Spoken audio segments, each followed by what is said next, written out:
Hello guys, ఈరోజు మనం egg omelette అయితే ఎలా చేసుకోవాలో చూసేద్దాం.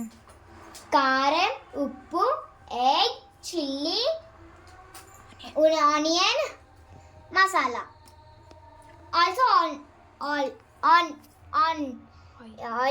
ఆయిల్. ఇప్పుడు ఎగ్ ఎలా కలుపుకోవాలో చూసేద్దాం. ఇదైతే కలుపుకోవాలి. పచ్చిమిర్చి వేసుకోవాలి. పచ్చిమిర్చి వేసుకొని కలిపేసేయాలి. ఆనియన్ ఆల్సో వేయాలి. ఆనియన్ కూడా వేసేయాలి. ఆనియన్ వేసేసాక కలిపేసుకుందాం. ఉప్పు కూడా వేసుకోవాలి.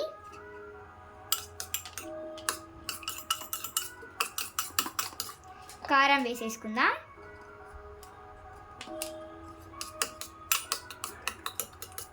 ఇలా మంచిగా బీట్ చేసేసుకుందాం.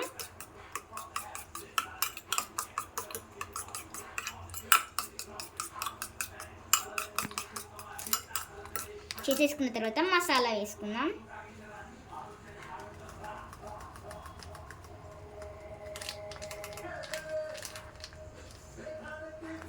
చాలు, కలిపేసుకుందాం. కలుపుకుందాం. చూడండి, ఇలా కలుపుకోవాలి. బాగా బీట్ చేసుకోవాలి ప్యాన్ కాలే వరకు. ప్యాన్ అయితే కాలిపోయింది. ఇప్పుడు ఫస్ట్ అయితే ఆయిల్ వేసేసుకుందాం. కొద్దిగా మాత్రమే వేసుకోవాలి ఆయిల్. మరి హెవీ వేసుకుంటే పాడైపోతుంది ఆమ్లెట్ అనేది మనకు. ఇప్పుడు మనం ఏదైతే కలుపుకున్నామో ఆ మిశ్రమం అంతా ప్యాన్లోకి వేసేసేయాలి. చూడండి గైస్, ఇలా కాలే వరకు మనం ఆగాలి. తర్వాత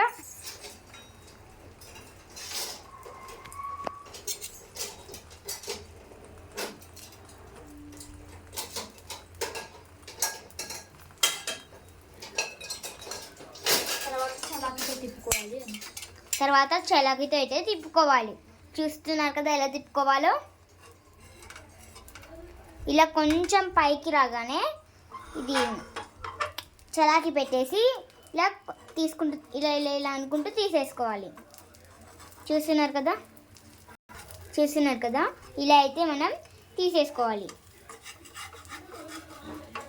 చూస్తున్నారు కదా, మంచిగా అయితే తీసేసుకుందాం. తిప్పించేద్దాం. అలా అయితే మంచిగా చేసుకోవాలి. చూసారు కదా ఎంత బాగా ఉందో. ఇప్పుడైతే మనమైతే ప్లేట్లోకి అయితే తీసేసుకుందాం. చూడండి గాయ్స్, ఎంత బాగుందో. మీకైతే గార్నిష్ చేసుకోవాలనుకుంటే మీరు కొత్తిమీరతో గార్నిష్ కూడా చేసుకోవచ్చు. మేము ఇప్పుడైతే మా ఇంట్లో కొత్తిమీర అవైలబుల్గా లేదు కాబట్టి గార్నిష్ చేసుకునే చూపించటం లేదు ప్రస్తుతానికి. ఇప్పటికైతే మేము మసాలాతో గార్నిష్ చేసేసాము.